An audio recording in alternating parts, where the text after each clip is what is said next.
IndieRadio.org presents The Spotlight, a program that puts the spotlight on independent content creators. Each week, our hosts bring to you entertaining and documentary. This is your home for news about film, television, gaming, and much, much more. Join us live here every Thursday as we bring to you interviews and biting content. And now, your hosts, Kente, Shea, Kitty, and Olaf.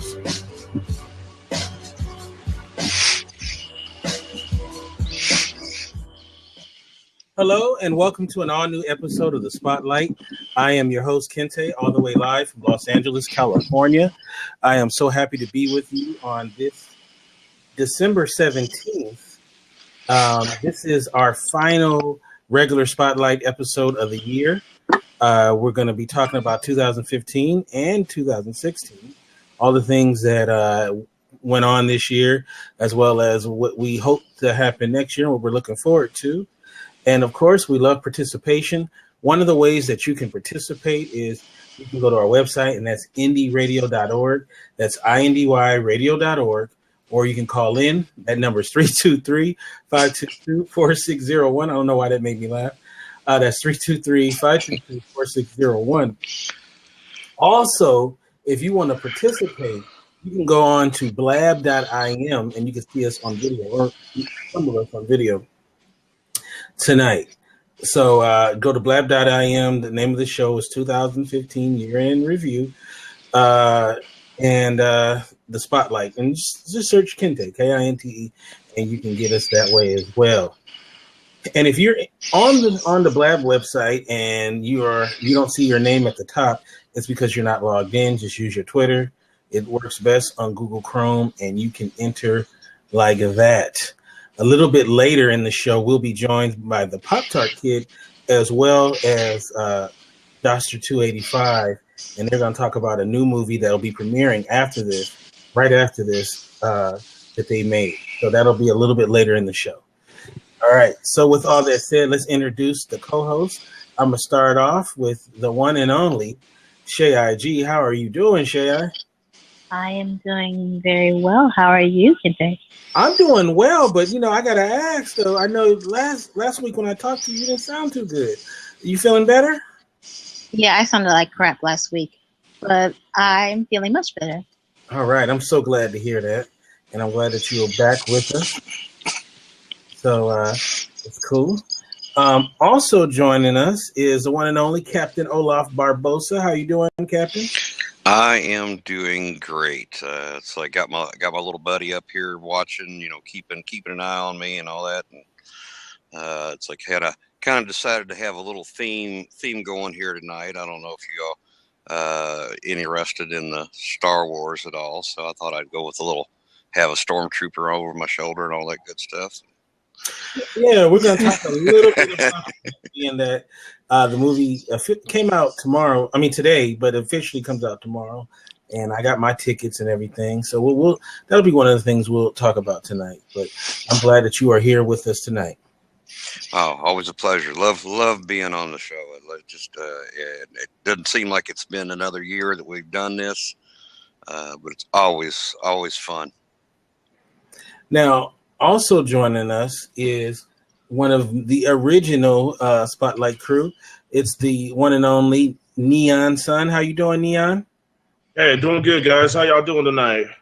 Pretty cool. I'm doing well, man. Doing real well. Just chilling here, listening. It's been forever since I've been on the show long. Yeah, I'm glad that you were here. And also, too, a little flashback.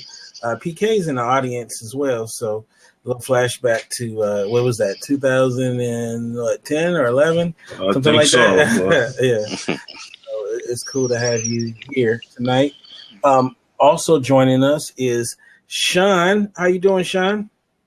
Hey, I'm doing pretty good. It's like it's like a time warp right now because half the people I haven't seen in so long, half of them is like, whoa, you're still around. I'm about to have tears and stuff. That's funny. And also joining us is Grayson from Movie Time. How you doing, Grayson? Hello. Hey. So, how's everything going? Hello, everyone. How are you doing? Pretty good. How are you doing? I am doing awesome. All right. I'm glad that you are here with us as well. All right. So let's get into it. It is 2015 is just about done, and we're going to be going into 2016, and quite a bit of things, as in every year, happen. And so much stuff from the world of entertainment, politics, our own personal stuff. I wanted to start off with something that recently happened on the Spotlight Hollywood. On the Spotlight Hollywood, I interviewed William Lee once again. And remember, he was on the Spotlight. You guys remember him? He did Oh yeah.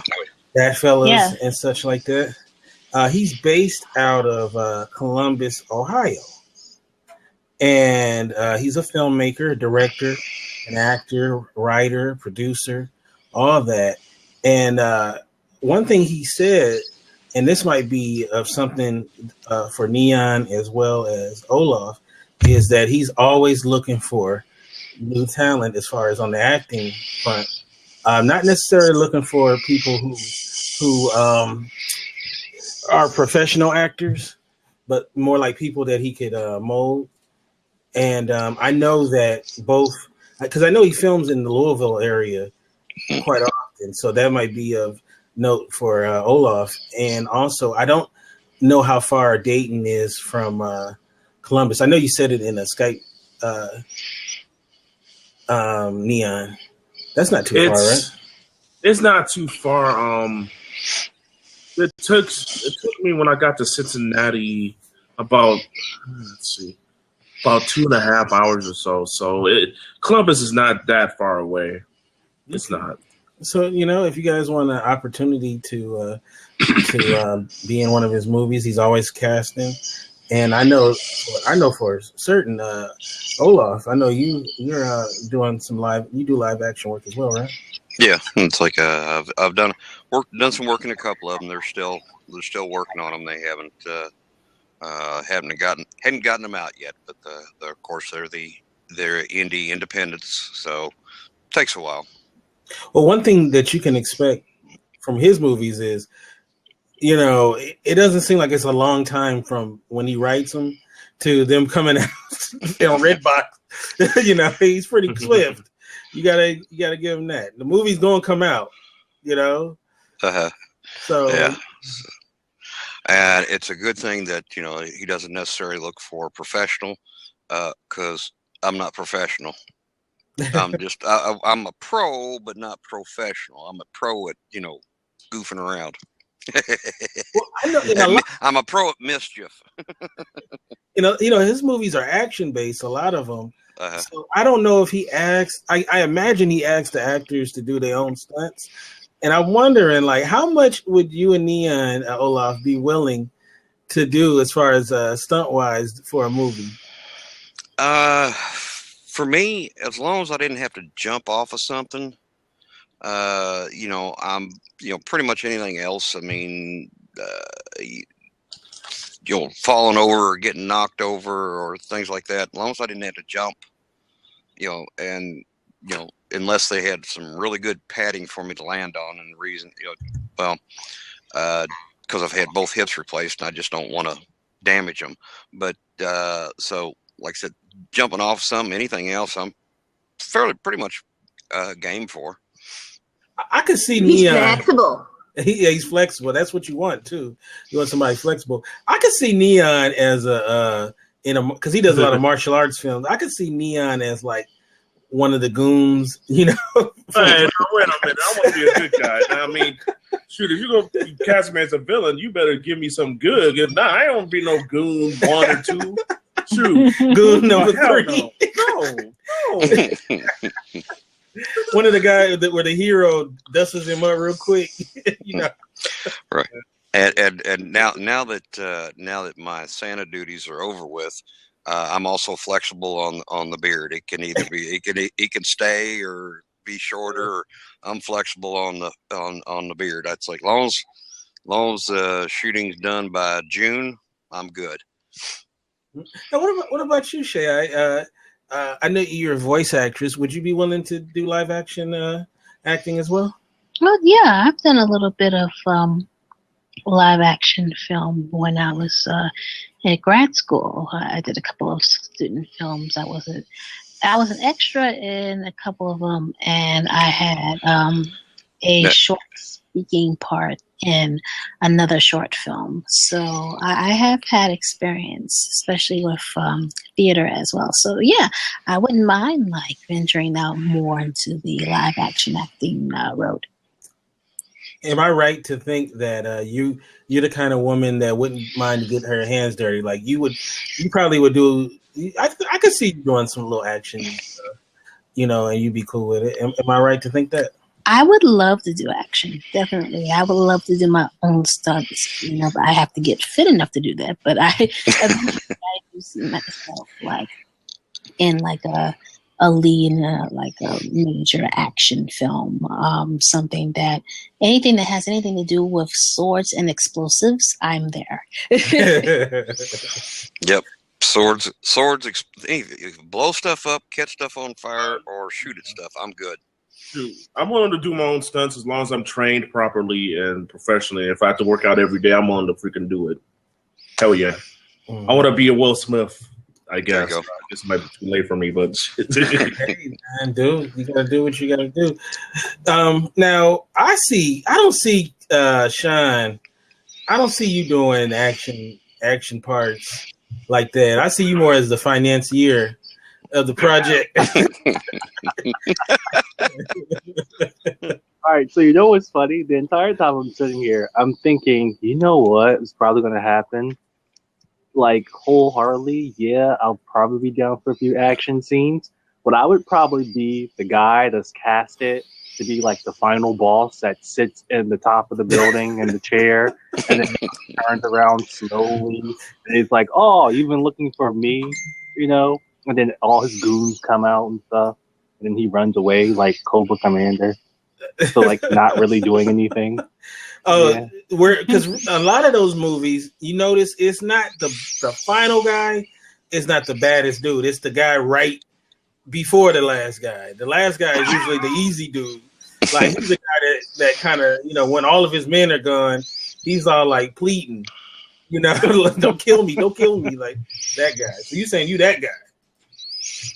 Nah, probably, basically. Hey, why not? I'll be the mob boss that just doesn't, just walks around, don't do nothing. Tell you, hey, you don't want to do that. Mm-hmm. Okay, never mind. Maybe you do. Look, I'll buy a few $100 bills, and we can forget this. What about you, Grayson? What part would you be in the action film? Oh, Grayson, did we lose you? Okay, I guess we're having some technical. Might get on mute, Grayson. Technical issues with Grayson, but I don't know. I see her as I see her kind of as the Cruella de Vil of the movie. Cruella, really? Yeah. Gray, you got a little Cruella in you. You know that. It's like gathering up the puppies. No. Hey, Cruella is a great character, though. Yeah. She was, not somebody I want to kick it with, though. Right. I was see her. Oh, sorry. Go ahead. No, go ahead. I was going to say, I do see her as, playing a iconic villainess. Mm-hmm. But one of those subtle ones. So it's like a mix of, maybe a mix of Cruella and then, oh goodness, what was her name? I totally forgot her name, but it's kind of like a low key Cruella. Mm-hmm. Yeah, I can see it. No disrespect, at all. But, was that disrespectful? I'm reminded because I was having a discussion with a friend the other day about like top tier Disney villains. And what we came down to was like basically like Maleficent, she was petty, but like Cruella, she was. I was so happy that Maleficent won.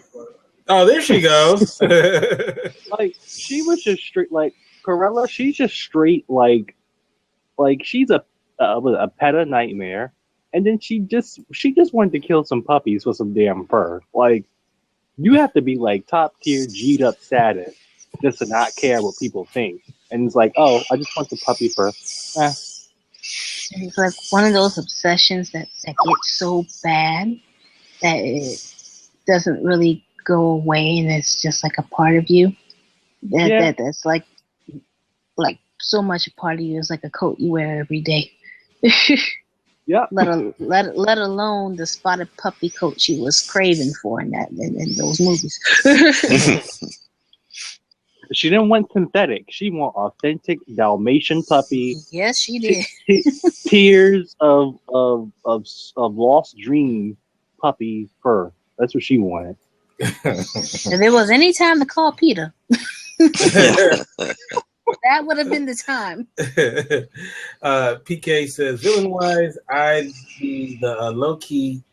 I'd be the low-key one until no one's left and be in the final battle, looking like the fights in the Winter Soldier. That's it. Yeah, so that's funny. Now we're going to talk about a lot of different things. And definitely, I got one of my video gaming experts on the panel, Neon, and we recently just did a show on gaming, just for Blab only. But I want to bring up a couple of things that we kind of talked about on that. 2006 was a pretty big year for gaming. In my estimation, the PS4 and the Xbox One seem to take major leaps forward as far as the games are concerned. And now I'm not an expert on what's going on with the Wii U, but you said that they had a big year as well. They had a big year as well. Despite Nintendo Wii U's small fan base, that game is so popular. The community loves it. It's a game for those that don't know. And hello to the View TV and Second Life artists who've been watching the show know about you could be a kid or a squid and you shoot ink on the turf, on the floor, and whoever has the most ink in the area wins. It seems so simple, but the mechanics are so solid and tight. Bam. But Nintendo has also had Splatoon, Smash Brothers, Cloud, Korra, and of course, is a new character which people have mixed feelings on, and that Bayonetta for Smash, man. Yeah. Nintendo.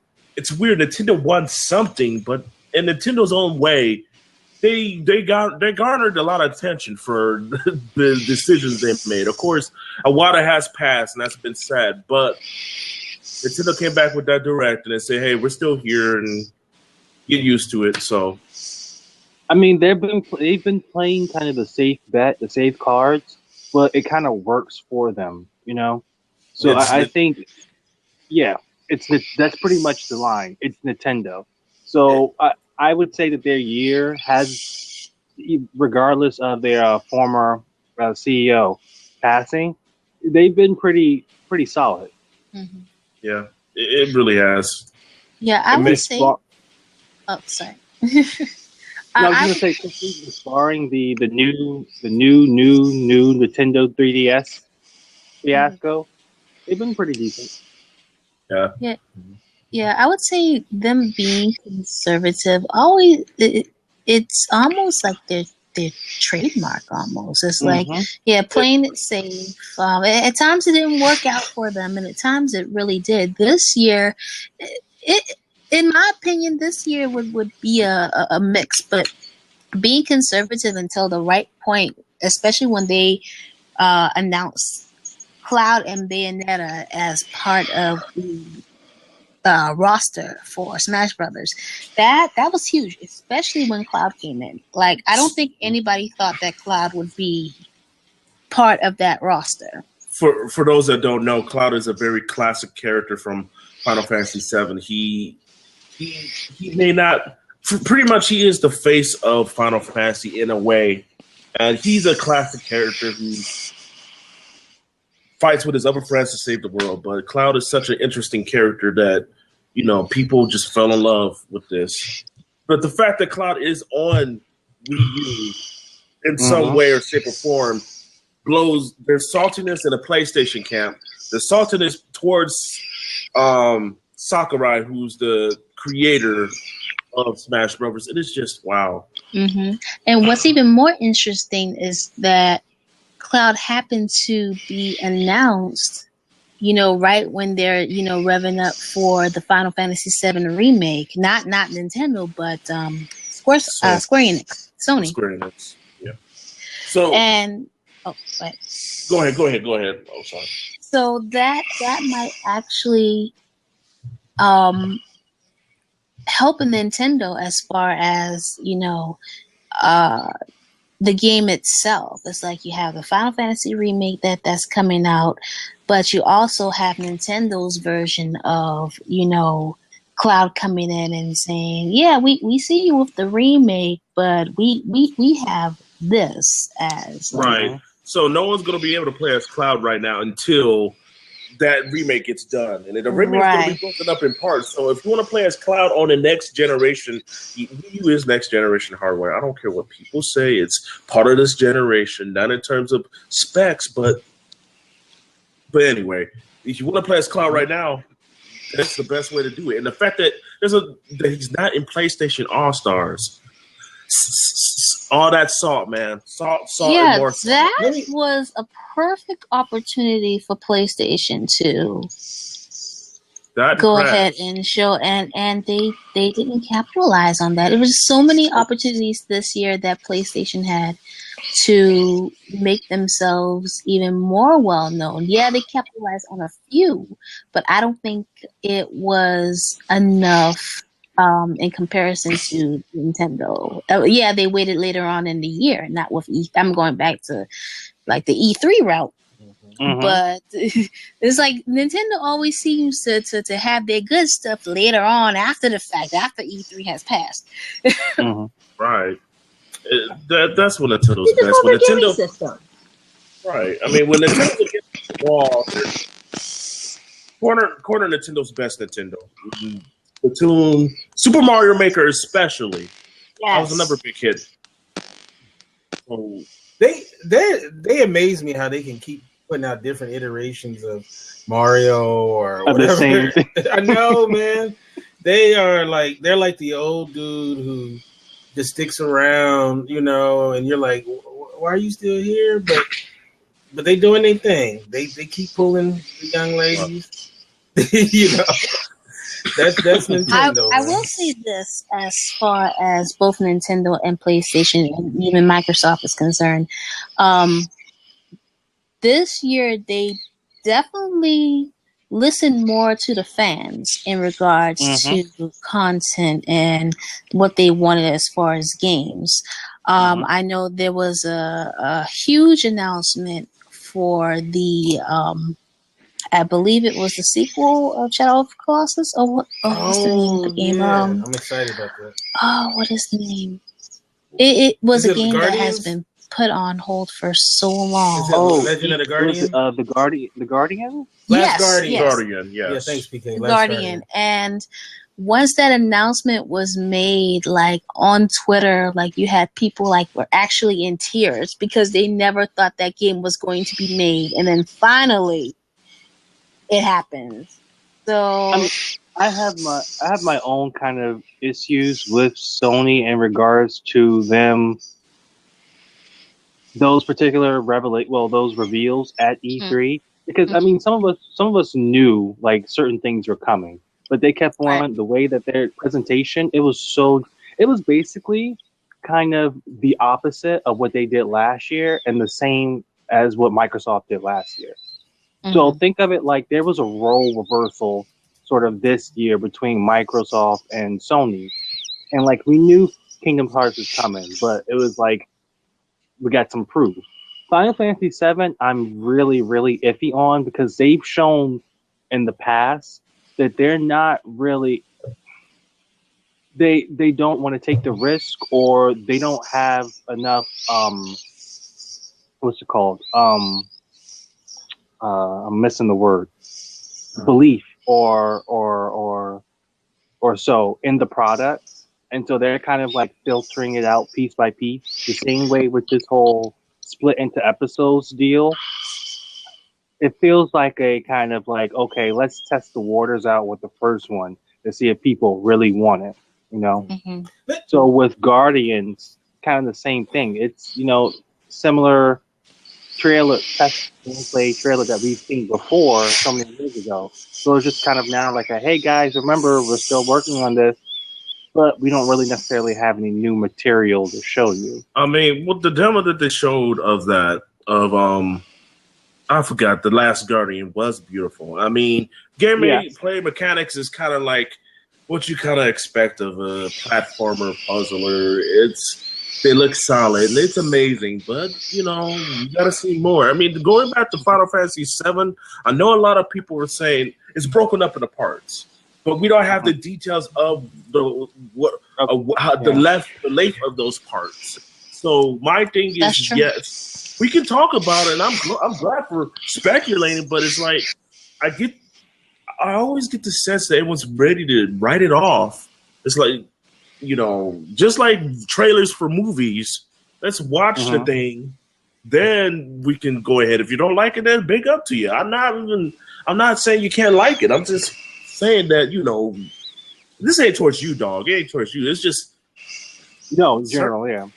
In general, let me ask the panel question, and primarily Neon, because you are our resident Nintendo Wii U expert. What would you say the age for the Wii U is for? Like, do kids like the Wii U? Is it older cats like us who are nostalgic about the NES? Like, who's really their focus? You know, like if I gave a Wii U to my 15-year-old nephew, would he be like, oh, okay, cool? Like, would he be excited about it, or would he be, you know? Like, depends on the time frame of the year. Let's hypothetically say, you know, if you give it to him like when it first came out, he probably might be excited because of all the cool third-party games on it. If you gave them to him like before the end of 2014, before Bayonetta came out and Splatoon, and when Smash really came out, you probably would have been upset, you know. But ever since like the Fallout 2, ever since a year ago when Bayonetta came out and Smash came out, and then Splatoon came out in May, the Wii U's been on fire, dude. To me, that's these games. And then Nintendo Wii U does have some games, but you know, they should have did this earlier. But for the last year, Nintendo's been on fire. Now, in terms of getting it to him, I would probably assume if he likes the hardcore Call of Duty's, Nathan Drake's of the world, all the other hardcore stuff from Sony and Microsoft, I'd say he probably would want a PS4. But for the Wii U, it has the kid market. It also has the adult market with those who probably don't care how colorful a game is. I mean, Splatoon, yes, it's a very colorful game, as I've shown on my show, but it is just like Legend of Zelda Wind Waker. There are some hardcore gameplay mechanics that you'll be shocked once you see those nuances, man. Wind Waker on Zelda, that was the first Zelda game I ever beat. And man, that is a dope game. Don't let the cartoon graphics fool you. Just like Splatoon, there is strategy there, man. When you go to a squid, we go to a kid. This is just as an example.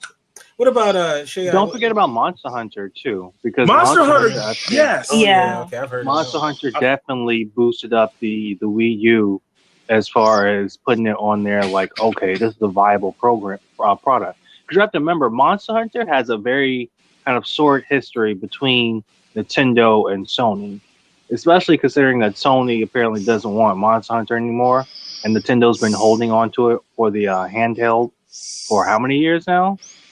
Right. Yeah, definitely. Now, what do you guys think about the exclusive titles? Like, I know some people, they hate the exclusive titles, especially ones that have been open to the all consoles, and then someone buys it exclusively, like either Microsoft or PlayStation 4. between the three, what do you think has the best exclusive titles? And then what do you guys think about the whole idea of having an exclusive just to, besides like Mario, obviously that's not going to be on any other platform. But we'll start off with you, Sean. What do you think? Which system, in your estimation, has the best exclusive titles?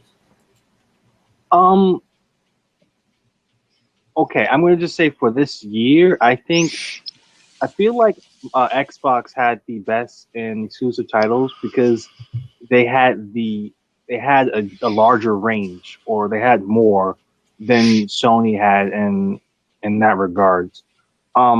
As far as exclusivity, I don't like them per se. I get why they have them. Most of it's probably money reasons, but I don't like it per se because you're making your fan base, you're making gamers in general miss out on really good games. Say for example, Kingdom Hearts. I absolutely adore that game, but I refuse to buy a PlayStation just for that, when I'm quite sure it can be ported over to Xbox. They did similar with, say, Metal Gear. That was on PlayStation for a while, a long time, and then they got over to the Xbox. So yeah, not a fan of exclusives. Mm-hmm. What about you, Shay? And then we'll go to Neon. Which one do you think has the best exclusive titles, and what's your thought process on exclusive titles? Well, I'm siding with Sean on this, just in regards to having it be a pain sometimes. Having an exclusive game that you want, but it's not on your console. So you have to buy a whole new console just to play that game. In my case, it's Killer Instinct. Mm-hmm. I have been a big fan since I was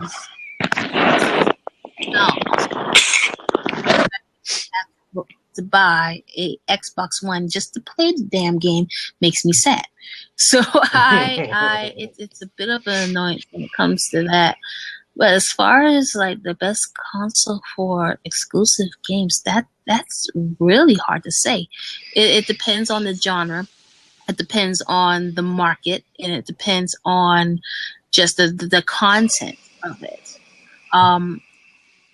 I still enjoy a lot of exclusive collections from PlayStation, from Sony, but I like Nintendo as well. Like I said, I really think it depends on what you're really looking for and how well they can distribute and create and execute the content fairly well. If it's done fairly well, then I'm all for it. But if it's going to be poorly done, game after game, then I tend to stay away from it. What about you, Nia? Well, I agree with Shai-G's assessment of the gaming industry. I would say that the gamers across the board, from the DS, from the new 3DS to the PC, the Wii U, Xbox One, and PS4, they're blessed. So many good games come out this year. Some of them, though, like the Order 1866, Evolve, Animal Crossing. These are things I've heard. The latest Animal Crossing on the Wii U is just a board game. What the hell? With the exception of some bad titles, I think that everyone across the board is really lucky. Me, shoot. Besides the new Tomb Raider, I want to play on the Xbox, the sequel. Luckily, they have it for the 360, which I'm cool with, and I'll pick that up later. Beyond that, there's nothing that makes me want to pick up a PlayStation right now. Yeah, Call of Duty 3 looks tight, but I still got Call of Duty 2 on the Wii, and I'm fine. Yeah, the Witcher 3, The Witcher 3 is on PC, so it's not really that exclusive. I want to play The Witcher 3. I digress, but I'm sticking with my Wii U. I am biased, but I had most fun out of that console, man. Splatoon, about every week there was a new weapon, new maps. Splatoon just kept getting bigger and better. I've been so happy. I played that so much. And then Smash, Mario Kart. Damn, Nintendo Wii U if you want to play some games. I mean, there's games on the other consoles too, but nothing makes me want to pick up Batman for the PS4 or the 360. Or Xbox One. Still, classic Witcher 3. Now, I'm just not interested. So Until that's Kingdom Hearts 3 comes out, I'm not interested in the PS4. That's what I've noticed about Nintendo. And I will say this about Nintendo. No other company has updated their games more often than Nintendo.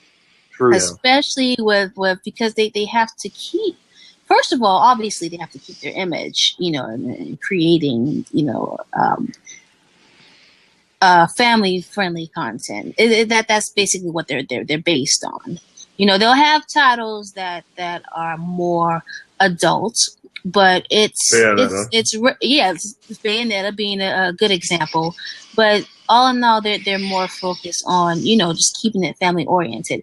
But what I also like is the fact that they care about the consumer so much that they make sure, okay, if this is a problem, we want to do all we can to update it. And it seems like you said, Neon, like every week there's a new weapon in Splatoon, or every month for whatever time, like Mario Maker character in Smash, and then you have new opportunities to get like different types of items in Mario Maker to build your levels. So that type of communication, interaction, puts Nintendo at the top, in my opinion, when it comes to just that content that they create. Yeah. Now, before we transition to the next topic, what about PC gaming? I've heard different takes. I hear some people saying, "Oh, you guys are so stuck on consoles. What about the PC?" What's your takes on PC gaming? Because I know Olaf, you what was your game? Counter-Strike? No, Combat Arms. You're on. Oh wait, I'm sorry, I got you on mute. My bad. You muted. It's like you muted me. It's like Combat Arms was one of the ones, and then Combat Arms and Duke Nukem, and then Transport Tycoon. Those were the games that I played a lot of. But Combat Arms was an online first-person shooter. Mac Wing said something really cool. He said mods. That does change the game too for a lot of PCs stuff. You can't do that with the consoles. It does. Yeah. I mean, this is I guess for me now. It's I have a 360, and for a while I was debating on whether to upgrade or update. I was leaning toward the PS4 for a while because a lot of my friends were getting it, and there were a lot of exclusives at that time.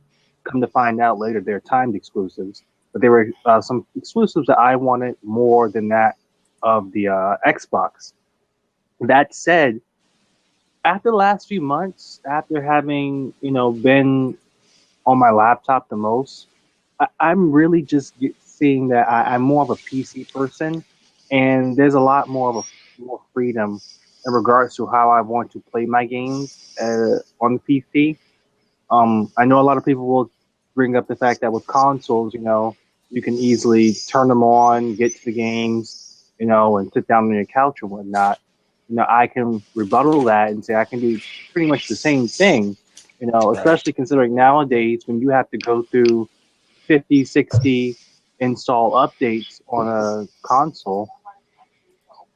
PS4, I remember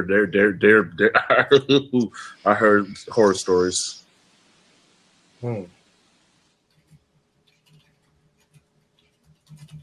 But with the PC, man, I mean, going to his point, you can mod.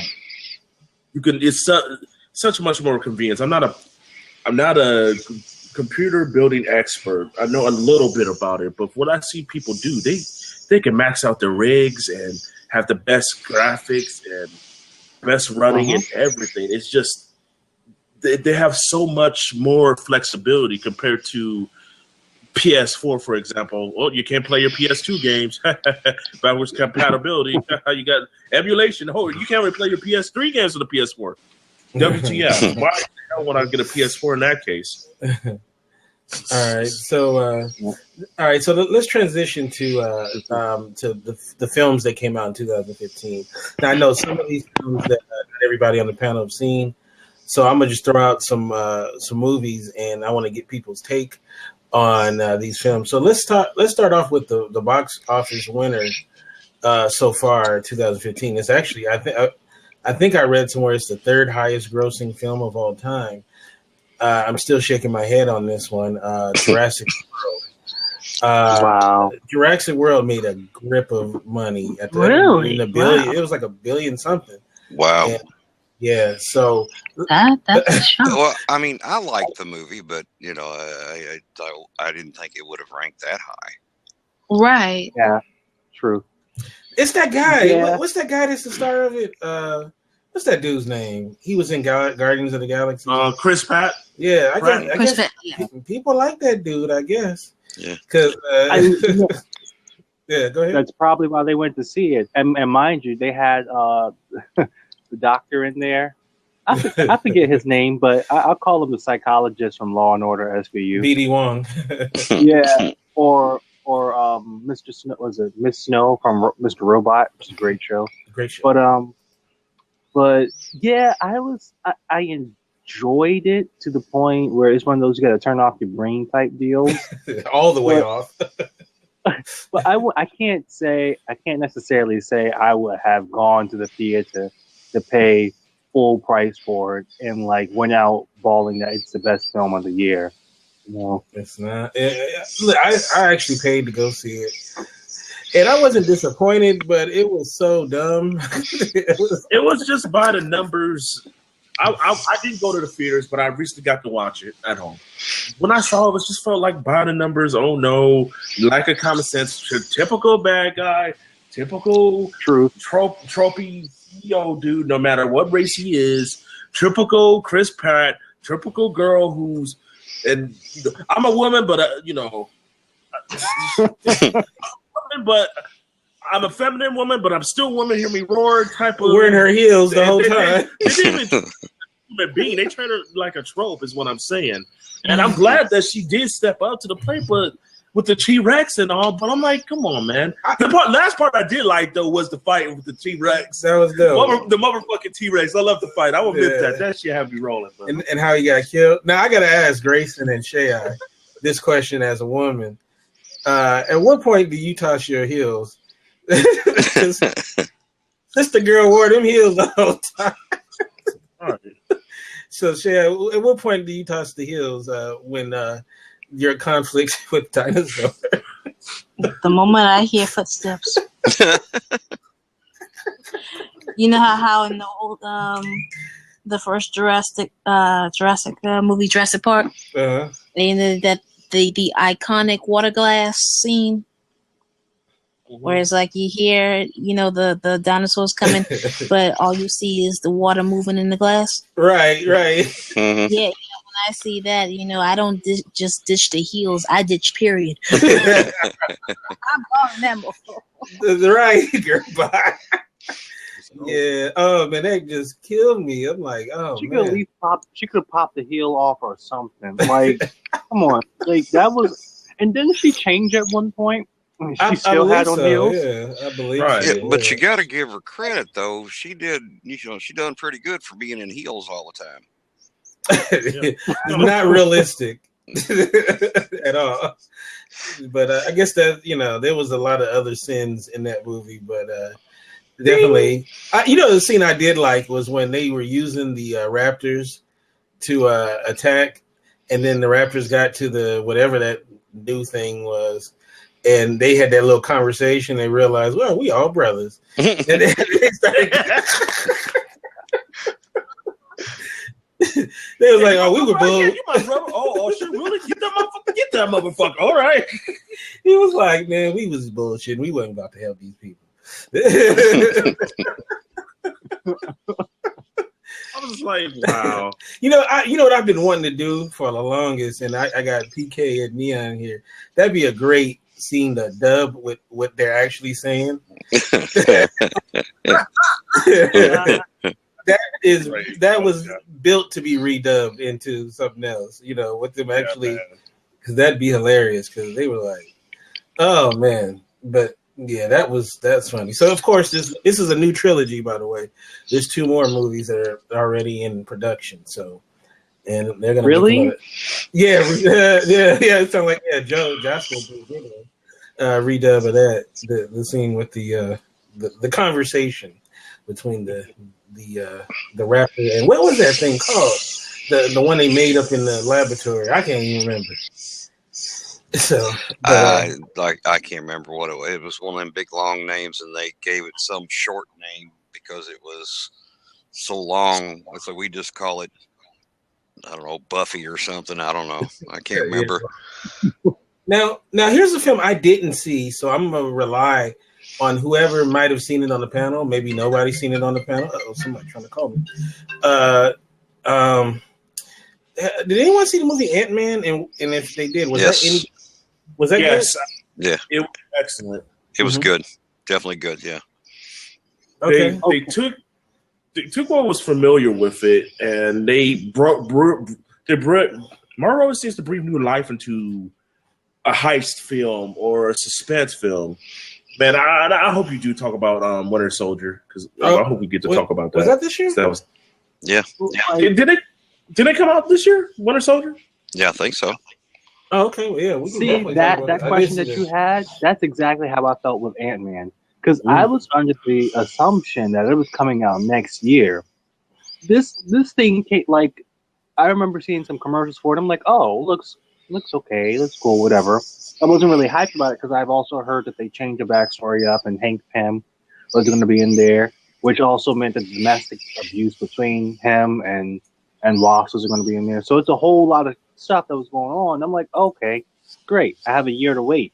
No, next week. You know, I'm hearing people talk about it. I'm like, whoa, when did this silent killer just come under here? Like, where is this coming from? You know, because it was really under the radar. Like, really. It wasn't weeks until I found out it's in the theaters, and I'm like, okay, it's on my list. I need to go watch it. How was Paul Rudd as Ant-Man? I thought he did a good job. I thought he represented Ant-Man well.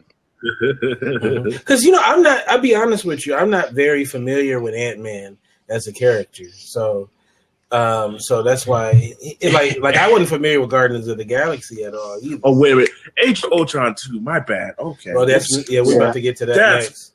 We're about to get to that debacle next, but so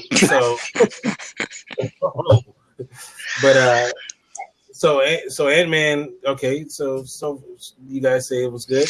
It was good. All right, so let's go to for him shrinking. Oh yeah, that's a lot of times some people don't like movies or they really knock them down, and for me, so I mean, it may be kind of a dry movie or something. Now Ant-Man was good. I thought it was. I mean, it kept progressing and moving well, and it was just a good movie all around to me. But a lot of times, even if it's like a bad storyline or something like that, with the special effects, I sometimes I like a movie, even though it was stupid, if it's got really good, FX, in it, I may like it where everybody else is going like, really? You liked it? It's like, well, I liked it for the effects. Now, all right, let's get to the debacle. Age of Ultron. Now, I'll start off by saying this. I did like James Spader, and I think Neon agrees with me on that. James Spader, I thought, was great.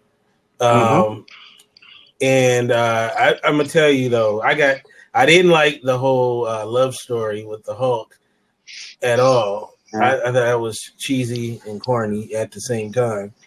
So I'm gonna let the panel speak. I'm gonna start off with you, Shai. Or you want to go, Olaf? I was just going to make I was going to say that the love scene between her and the Hulk. That was, I mean, that was my favorite part. But hey, I'm just kidding. Go ahead, say I. I need to know why you call that a debacle of a movie. I thought it was. I didn't like the first one either. I don't know. I just didn't. It was whack. It wasn't like Captain America was a good movie. That was a good movie. That one I really enjoyed. Age of Ultron. One thing I'll say this. I think the one reason why I like Captain America more than I liked that is it felt grounded in more reality, I guess. And I seem to like comic book movies that feel real, even though it's obviously some fantasy bullshit. But if you know what I'm saying, like Age of Ultron. I mean, no, not Age of Ultron. Captain America felt like some real shit. You know what I'm saying? Whereas Ultron just was all yeah. I'll bring that up next. GEST in a minute, but I didn't like it. But so you liked it, Cher? I did, especially writing wise. I understand when you're saying it might not be, I guess, realistic as you want to call it, but if you really pay attention to the characters, the way how they have been broken down by just they experience like their work. You get to look at each character in on a deeper level. You see just how Black Widow became Black Widow, which was really dark. You see Captain America's fear of, I guess, being, if I can recall correctly, being stuck in his time without like progressing or moving forward. And then you have Thor's fears, and then you even go deep with Tony a little bit, Iron Man, and the fact that Ultron himself, like, the character, I believe, was so well done. Just as he was the best. Forget thing. about the CGI or any of the effects. The character in himself, like, was written so well that he just draws you. To me, he just draws you in. Just his personality. He was the best. He was a villain, but he's one of those villains that makes you want to, just think and go, huh? You may be a villain, but you kind of onto some stuff. I understand what you're saying, but you still need to be taken down. So I don't look for it, as all the graphics and CGI and all that. I look for the story, and the story itself I enjoyed. It was very well written, in my opinion. Well, it's better than a movie. I say it's better than Batman and Robin and Batman Forever. Wait a minute. Batman and Robin was the greatest. No, I can't even finish that line. The reason why I like the movie because, well, yay, more Avengers. And it's just the continuity. It's the concept of this Marvel Cinematic Universe that it's a shame that DC's trying to catch up to. Every single movie pushes the plot forward. It's building up to not Darkseid, because forgive me, what's his name? That big purple dude, not Barney. Thanos, yeah. That big dude, he always be sitting in the chair. You're like, man, I'm just waiting. I'm just waiting. Sitting up there like a... But, yeah, I'm glad that they see it, though. It's really coming through for a lot of good stuff. And they're coming through with a lot of great stuff on television.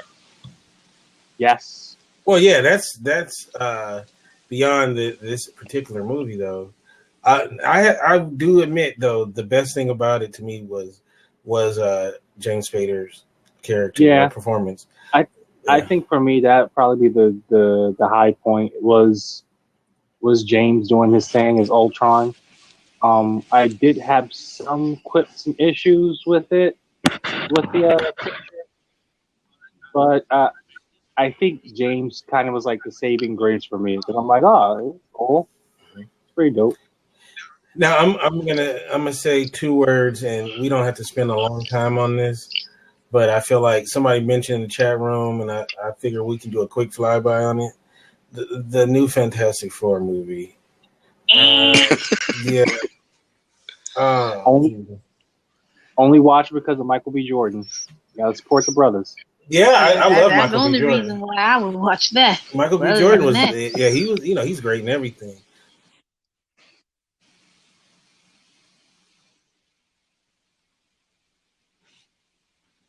Mm-hmm. But Side note, did you know what? anybody? Take away all the hate for Fox. Take away that it's called Fantastic Four, or actually, if you want, think little of the Fantastic Four and the core of them. They had something in there that they could have worked with, but then it decided it just wanted to go all the way off to another place where Doom isn't Doom. The negative zone ain't the negative zone. They get their powers like three-fourths way. It's disheartening and sad. yeah.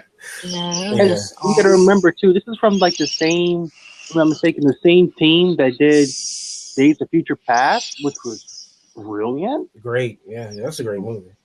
Didn't he do Chronicle? The guy did. Oh wow! The guy who directed Chronicle.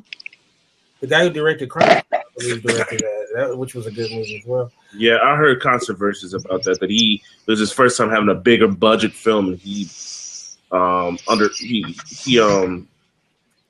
caved in under pressure. Is what I heard from reports. And he says that he was done dirty. So I mean, you never know, right? So see, honestly, if he didn't have all the pressure of the Fantastic Four Monkier, and he just called it Chronicles 2, I'm quite sure the tone, the hoopla would probably be different. I'm quite sure everybody would probably be like, "Oh, that was a pretty decent. That was a decent action flick. Wasn't better than the first one, but hey, cool." Chronicle from Tibet. The whole shebang. Yeah, he excuse my language, but he got fucked royally. We said the same thing. It's funny.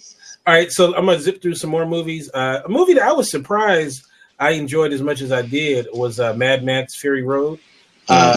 Did anybody check that one out? Yeah, I did. I thought it started out good, and the kind of, I guess it sort of kind of picked up from where the other one left off at, I guess, but a more more aggressive on the cars and stuff, just more craziness.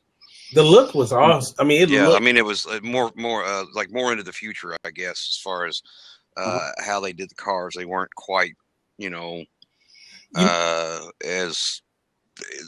it was just it was just all around good, I thought. You know what it reminded me of, and this is the plug. This is also going to work as a plug because we're going to show a movie on the website after this. This reminded me a little bit of a Pop-Tart Kid Joshua 285 movie, where you need to be a little high to watch it, to get the full effect of the film. So definitely, but I really enjoyed it. I thought it was really good. And what you guys think about old boy as a Mad Max? Oh God, Tom Hardy. Tom Hardy, thank you. I concur and agree. Yeah, I was with it. Tom Hardy's he's good. He's good. I mean, because you gotta remember. It's funny, and I don't know if anyone will remember. You have to remember him as like the scrawny 20-year-old from Star Trek Nemesis, as the clone of Captain Picard. That's right. And then he turns into big buff badass Tom Hardy, and you're like, oh, this is out of control. This is wild. Tom Hardy, yeah, he did a great job. Remember, Tom Hardy broke Batman's back. So. I will break you. Yeah. Like, here's my thing with the new Mad Max film. 3 things that I thoroughly loved about this picture. 1, the film is actually not really all that much about Mad Max, as it's more about the supporting characters. Like, we see the world through Max's eyes, and that's the vehicle of how we see know, everything and how we experience the story of the other characters. Mm-hmm. 2, badass female supporting characters. You know, let's not forget the old. For those that didn't see it, like spoilers. There's some badass old women in the film that be kicking ass.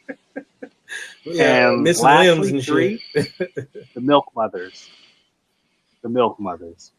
That's all I gotta say. The Milk Mothers. Yep, that was priceless. Now, another film I want to talk about for multiple reasons, and that was Furious 7, which is so hard to. I like Fast and the Furious, but if you had told me then that there'd be 7 of these things, I'd have lost all kind of money in that bet. But this is the 7th movie, and each movie, they add more and more people to the mix. This one, you had Jason Statham. Of course, we had The Rock returning. Yeah.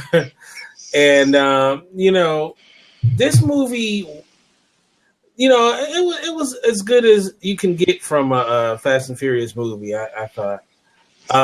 It was about as good as any of the other ones. If you like the other ones, you're going to definitely like this one. But also, too, this one was real interesting to me for the fact that Paul Walker died during the production of this film. And I really was interested to see how they was going to do the whole CGI thing. Because remember, we've had, not with the actor dying, but we had, I think Heath Ledger did a movie and they had to do something like that. It wasn't Batman. The Imaginarium something. Right, Terry Gilliam movie. Yeah, that happened, and I never did see that movie. The Imaginarium of Mr. Megorium. Right, there you go. Yes. There you go. But I don't know if y'all remember Tron Legacy that came out recently. They did that whole bit where they made the young looking Jeff Bridges. Right. And then they just recently in a movie that I'm not going to even bring up, but it did come out this year, Terminator Genesis. They had the young looking 1984 looking Arnold Schwarzenegger. So it basically shows you that, even if you die during this production, your ass in the movie. So, and then the word came out that the next one, because there's going to be an 8, that Paul Walker is going to be in the part 8, but as totally as a CGI person. And I'll be honest with you, I don't know how I don't like that at all. You know what? I would have rather them not to have Paul in the next film. Yeah. I mean, I suspect more that they would have his brother, right, and then during the long distance shots. But the reason why I like Furious 7, why I could appreciate it, was because that ending was pretty damn beautiful. It was beautiful. I didn't expect that much. Yeah, that was one of the best send-offs I've ever seen for an actor in a film. And you can tell Benny, he felt very passionate about that. So for them to have him in another film, I think would definitely underscore that send-off, even if it is his brother or CGI, whatever. He went off on his deal. He's on a different journey now. We're going to keep continuing, move on. And also, too, because me and Yardley talked about this on a previous show. Like, I don't know. Like, if I didn't agree to be in a movie, I don't like the idea you put my ass in one. Like, and if it's my family or whatever, like, honestly, God forbid something happens to you, Neon. Would you really want, like, your family to be like, oh, you can use his likeness and whatever? No, I say no. I'm just, unless... there's a similar situation. There's a show called Ruby. It's an anime. Monty Oum also played the character as well as directed and created the show. Well, he died recently, and his brother took up the mantle of voicing that character that he would have been voiced if he was alive. So, I mean, if it's meant to be done in a heartfelt way, okay, someone's gonna stand in and continue the story. But man, if it's all based on context. So if the context is shady, hell no. But if it's to honor it, even though they're gonna make money off it because it's the business, but they to honor a person, I let it slide and like shit. That ending for Furious 7 is why I like the movie. I let all that shit slide. I see the stunts of his brother. I'm like, okay, you know. But if it's shady, no. If it's heartfelt, yes. Yeah, because like I understand doing him digitally in the 7 because he's already agreed to be in the movie, and this is how they're doing to keep him in the movie. But when you start putting him in 8, and then if there's a 9 and a 10, and he's still in it, you know, now I don't know if he would agree with that one. You know what I'm saying? Like, right? Because they can do whatever they want with the character. Because one of the things by playing the character, you can turn shit down you don't feel comfortable with. Now they can use your likeness doing anything. They can have you buck naked running through Rome, you know, or whatever, you know. The internet. Yeah. So I don't know, man. If I really, really like that idea of that, because we talked about this on the other show, how. You know, before George Lucas sold LucasArts, he had this plan to make movies with CG actors of people who done died, like Humphrey Bogart and Audrey Hepburn, and you know people who've gone on. And we debated about that, like you know, like somehow he was going to acquire their likeness from their estate, and I'm like, nah, you should just let them, you know. Because remember, there was in Forrest Gump. Remember, I believe Forrest Gump might have been like the first movie that they added. What was it, like different people in scenes? Remember? Yeah, they added him in like talking to the president, and then added him in at the school scene, or you know, they had it looked like they had like you know regular footage or actual footage from. The situations that happened, like at the president, at the White House, and at the school, and some couple other things, I think. And they added Tom Hanks into it, you know, and it's like, you know, I don't know. Sometimes it's all right. Sometimes it just depends on how they do it, you know. But that gets to be one of those. You open that can of worms. It's like, why do they, you know? They get to a point. Instead of the actors doing all these crazy stunts and everything, and the you know they just scan them once and then they can have them do whatever they want to. Right. Actually, because now you remind me. Remember Superman Returns, the Superman that people don't talk about with 3 and 4, really. Richard Pryor was in that. No, not that one. Superman Returns. That's the Stalker Superman. Yeah, the reboot, the old reboot. Right. Remember, they had, I think it was Kal-El's father, the original, what's his name? Marlon Brando. Yeah. Jor-El. Yeah, they had the original in there as a hologram to talk to him. And, you know, he's been passed away for a while. Right. So, my thing is, unless it's in the contract that states that even after death, we can use your likeness, or you know you're on for 3 movies, then no, thank you. Yeah, I don't like that. I don't like that at all. But then again, tell that to Michael Jackson and Tupac. I know, right? I'll admit that the Michael Jackson performance at one of the Grammys or wherever, that CG, I admit that I liked it, even though it felt kind of wrong. I'm a Michael Jackson fan, but man, I thought it was kind of cool. I have to admit that. Tupac and everything else kind of creeps me out, but Michael Jackson, he feels kind of timeless to me in a way. But anyway, I love Mike too. Now, I would have to say my 2015 Middle Finger Award goes. This movie is definitely has to be the worst film I saw in 2015, and that's the remake of Poltergeist. That movie, terrible. That was beyond terrible. I think I might sue the makers to try to get my time back. I want my time back badly because that shit was garbage. I was gonna go see it, but I started hearing people that had gone see it I started to watch it, but different ones that had seen it were like going, no, it's bad, and I'm like, okay. So I've not seen the remake of Poltergeist. Do not waste your time. I didn't like the remake of Carrie. I didn't like what they did with it.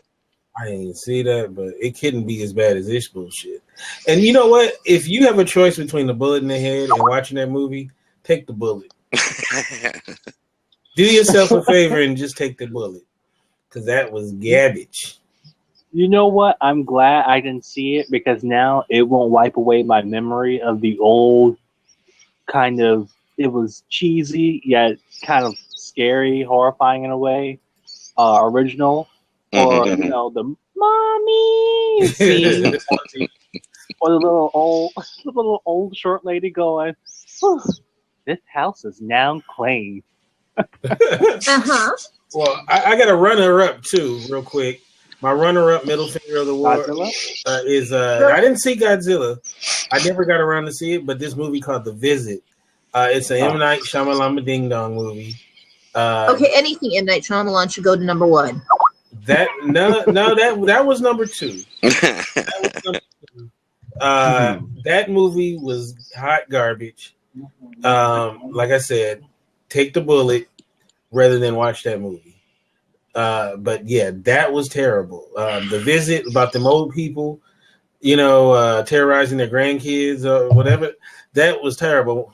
You know, it was bad. It was, when you think, I know how much, you know, Neon appreciates M. Night for the great work he did with The Last Airbender, but no. The only part I liked in there was ooh. That's the only part I liked. Everything else was terrible. I know how much you still appreciate the, you know, saving that franchise with his great movie, but yeah, dude, it has so much potential. Yeah, but yeah, The Visit is pretty bad. Very. It would have been better as a live action show. It was. It was, yeah. The Visit was a live action piece of bullshit. But it was about these people who puts their kids on the train to go visit somebody that they haven't seen in 20 years, and then shocked when that shit goes bad. You know, like, what kind of terrible mother? And then she goes on a cruise. Like, what the fuck? So it starts off. No. Basically, she didn't want those children. That's what she's saying. Right. And then she should find, well, I'm going to ruin the movie for you guys, but you find out that they weren't even at the right fucking place, the right people, and no wonder they've been terrorized. It's terrible. I don't know. It's like, just, you know, I didn't see the movie, but, you know, like the previews. I'm sorry, you walk into a kitchen and you open the oven and it's big enough for you to fit into, deep enough for you to fit in, just run. Yeah. Don't stay there. If they can actually slide out a tray long enough that you can get on it, get out. That was funny when she's all like, somebody said in the chat room, when she's all like, I need you to get inside the oven to clean it from the inside. I'm like, man, what the heck? It's big enough for you to get inside and get inside of it. You just need to run. What kid you know that's gonna do that bullshit? It's like, you want grandma to make you some cookies? You need to get in there and clean the oven for me. Get back here in the back, real far in the back here, so you can get the good cookies. And no part in my life I would have fell for that bullshit. No. Okay. See, no. See, Like, now, no, I don't. It's like I got to clean the oven to get cookies. I don't want cookies. Oh, look, man. now, if I was forced to and I had to get the ass whooping, I'll go right in the pantry, get the brush, not the brush, the broom, and I'll clean it that way. I'm not getting in that damn oven. No way. I'll take the ass whooping. I ain't getting in the oven. It's like, nope. Yeah, that is funny.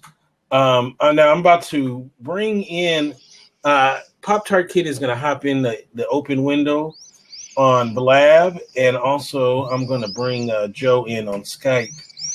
Where is Joe Hart? Here you go. Yeah.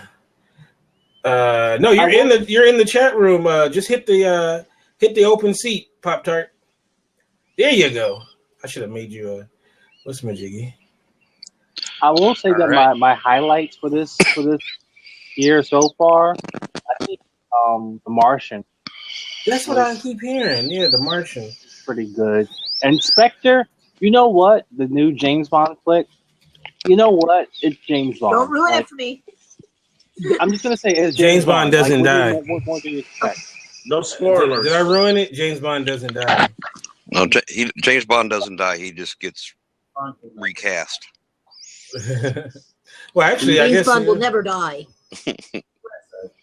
Now, Pop-Tart Kid. I guess I should have checked his that he was okay before. Come back in, Pop-Tart. Hopefully that will clear it up. Just let's see. All right. Recast HSL. Yeah, there you go. Okay, Pop-Tart. You need to. Yeah, you're in there, Pop-Tart. Look in the top right corner. You see a camera icon, and make sure your camera is selected. Top right corner of your browser. All right, so we're gonna get the Pop-Tart Kid in a minute to talk about it. So, real quick, does anybody have a middle finger for any movie that came out this year? Just Fantastic Four. Yeah, that one gets the double middle finger. Unfortunately, and I wanted that to be a good movie because I like the the material, but it just it didn't do it. So you know what I'll do? I will. Unfortunately, it can't get him, so I'll pull him in. I'll pull him in Skype. We'll do it old fashioned. See, what other films were there? It had some of the worst dialogue. Oh, hey, James. Oh, there you go. It had some of the worst dialogue I've ever heard. Like, come here, you little shit, it's clobbering time. Did he say that? Oh, Dr. Doom over here, huh? Did he say that? Come here, sorry, I couldn't find the up button. I couldn't find the up button. All right, give me 1 second. Make sure. Yeah, he says something similar. I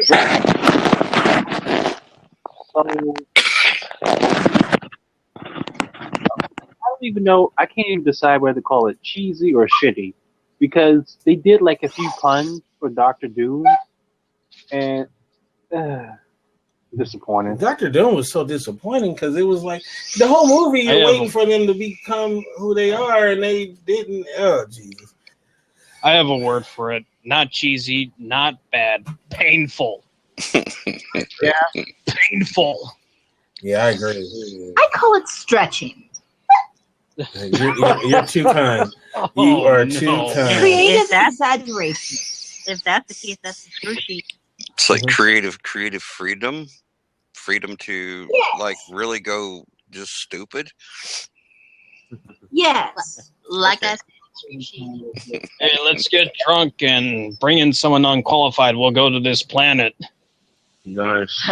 Yeah, I love how like they wanted to go to this planet like kind of like a drunk thing. Like they were like, oh, let's get fucked up and go to another planet. Yeah, and then he calls his friend up over the phone. Like if you get a phone call from your homeboy and you're all like, hey, let's get wasted and go to another dimension or planet or whatever. Car at 4 a.m. and like, okay, fuck it. Oh my God. Don't forget, Sue was literally invisible for the most of the film. Yeah. I'm making the environmental suits. Yeah. All right. Yeah.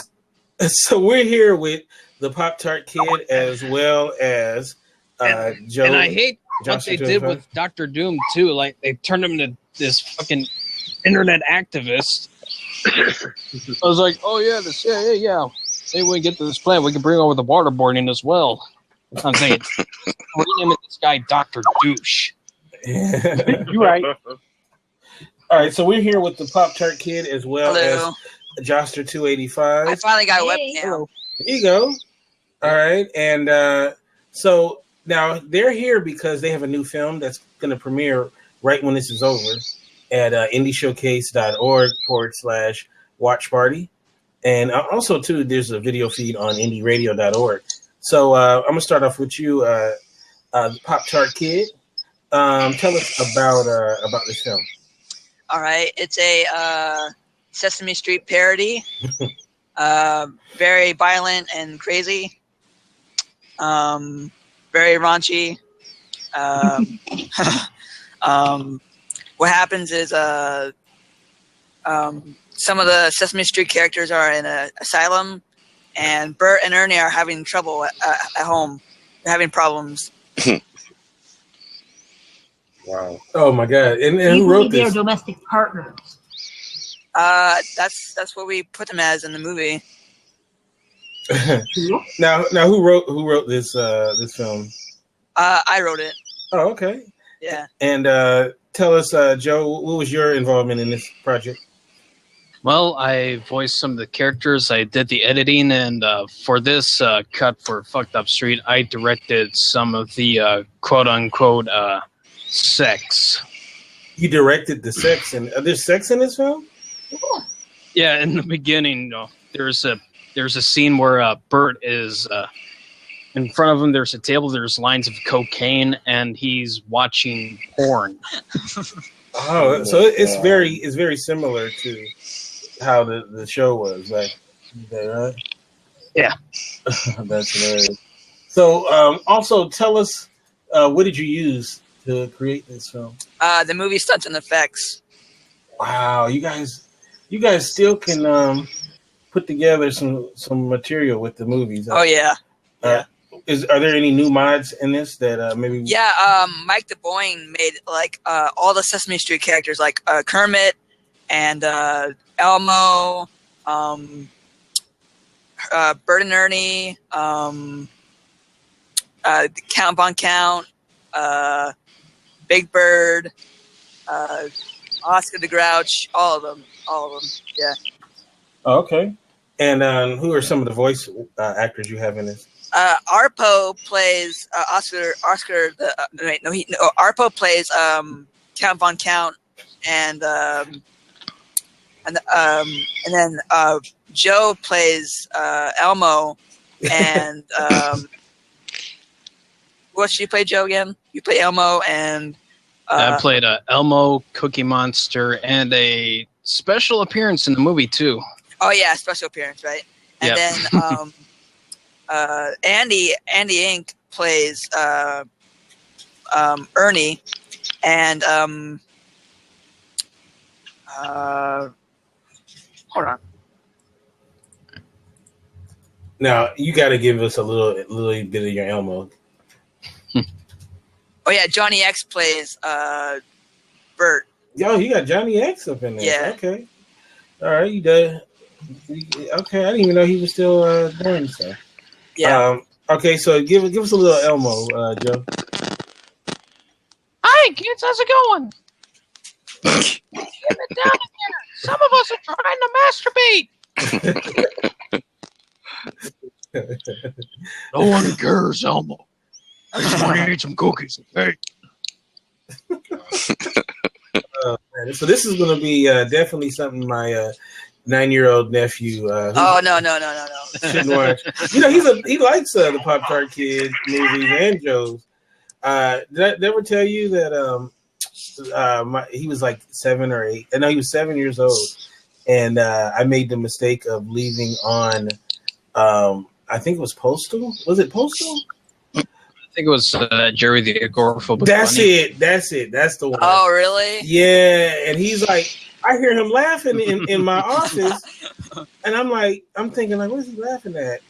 And this sucker then started it up, and then he was sitting there. I was like, oh man, my sister. Speaking of Gary, we have another a movie planned for that series. It's called Kill Lance. Yeah. Well, I'll say this: my sister probably doesn't need to know that she watched that movie. So hopefully she doesn't listen to this. But yeah, so he definitely is a fan of your work. Thanks. So now I think I heard you. Did you say something, Grayson?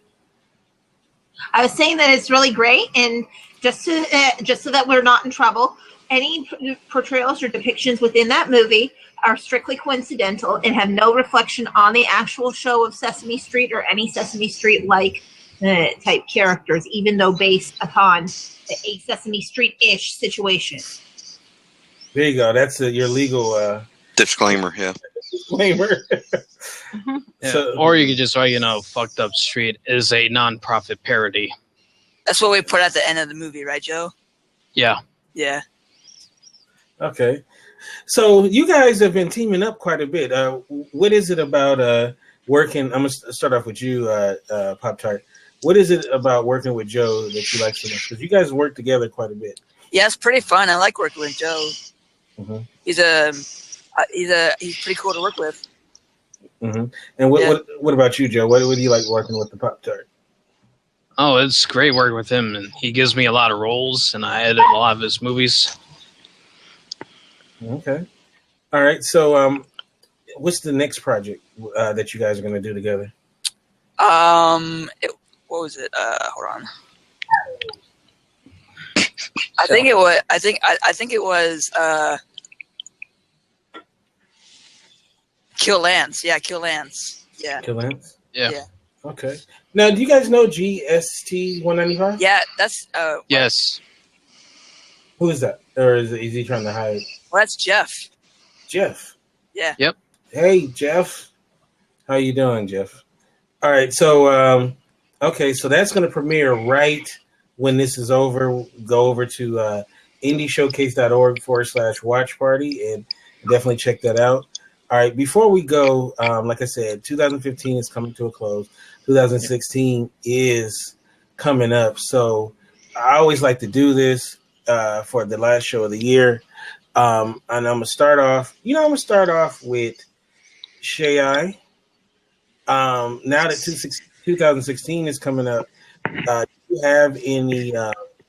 you have any goals for 2016? Do you have any resolutions that you may want to share with us for 2016?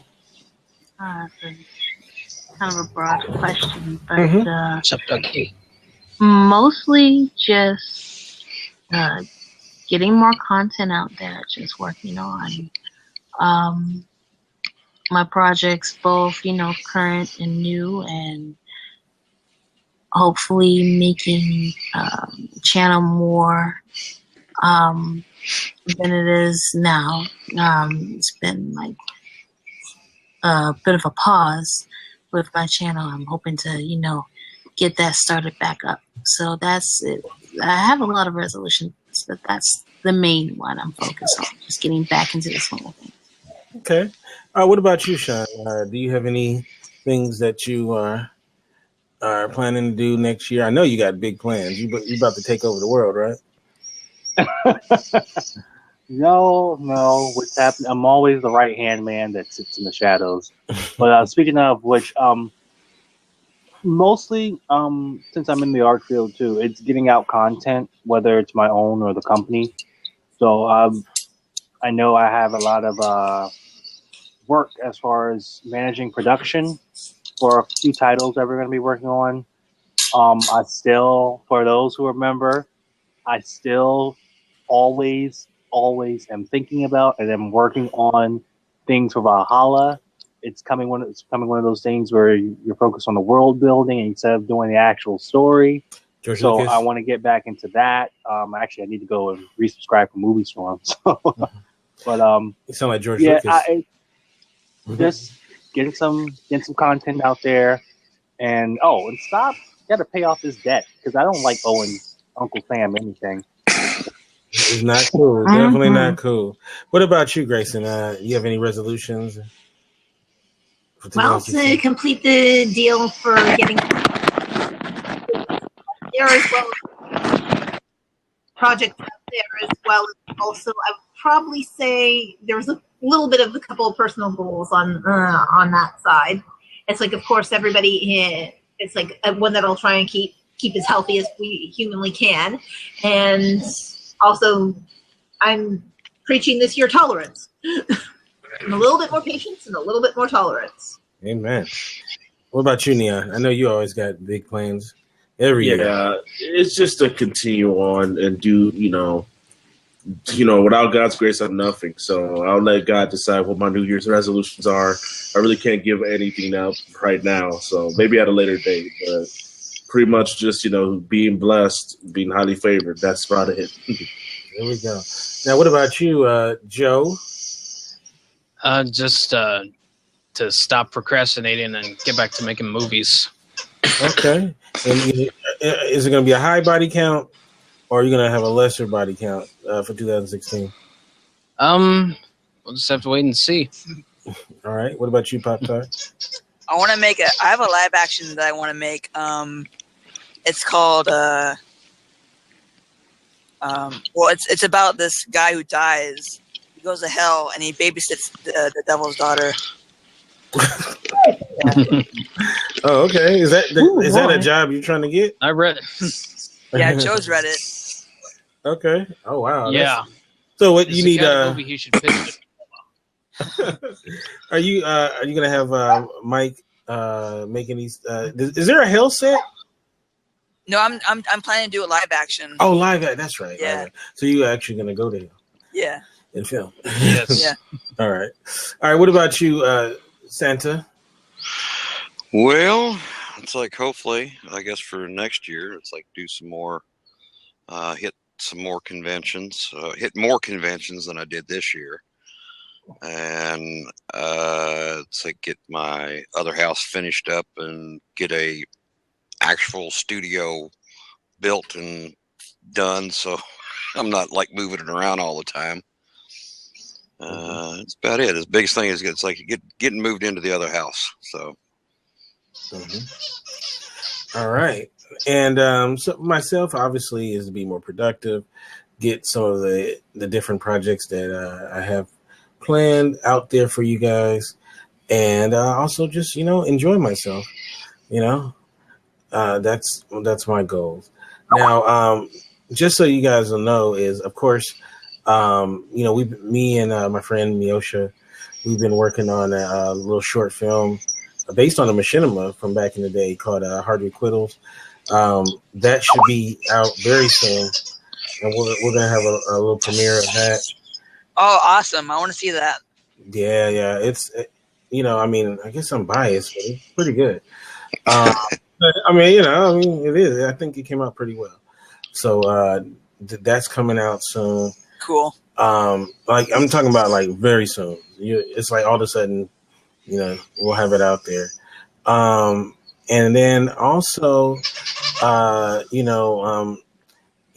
going to be on a hiatus for quite a while. Most of the shows ain't coming back till February, besides I believe the Black Sail show, and also too, our last show of the year is going to be Monday. We are going to do a review of Star Trek Episode 7, which I'm going to see tomorrow.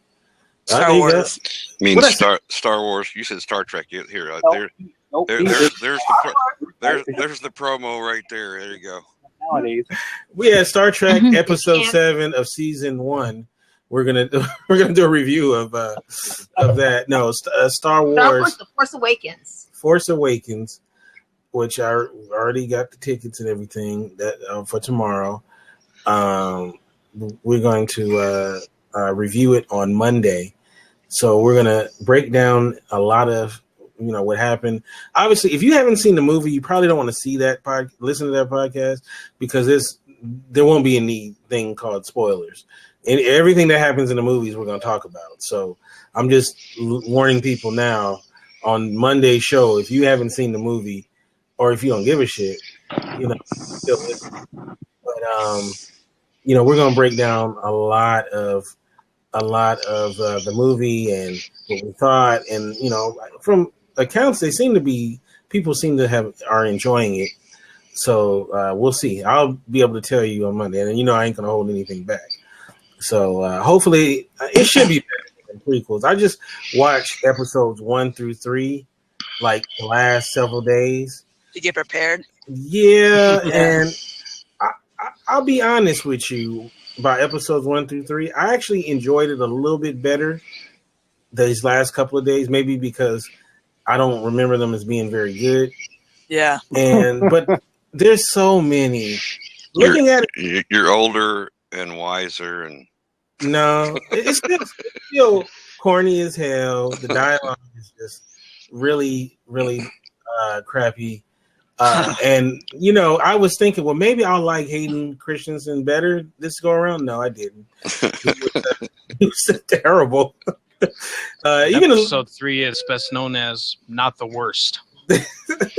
I actually enjoyed episode 3 this go around a little bit more, but it's like how did she fall in love with him? Really though, like it didn't make sense. But anyway, and so I don't like sand.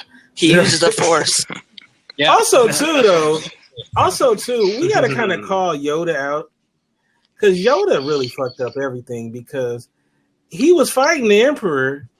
He should have finished that fight. There was no reason for him to just quit. He got scared. He got scared. He pussied out. Just saying. It's his fault and Obi-Wan. Plus, if Obi-Wan we wouldn't have the original trilogy. If Obi-Wan had finished off Anakin, there would have been no Darth Vader. And if Yoda had, he's supposed to be the baddest motherfucker in the world. If he had taken out the Emperor when he had the chance, remember he just bitched out and left. Y'all messed up. To be fair, yeah, well, that was Lucas dropping the mic. Obi-Wan did see Anakin burst the flames. Yeah, but that's like he still felt something for him, right? So as a friend, you would at least take me out. Why would you leave him to burn up in flames and he's still moving? That was fucked up. He could have easily just Anakin Skywalker is poetically dead.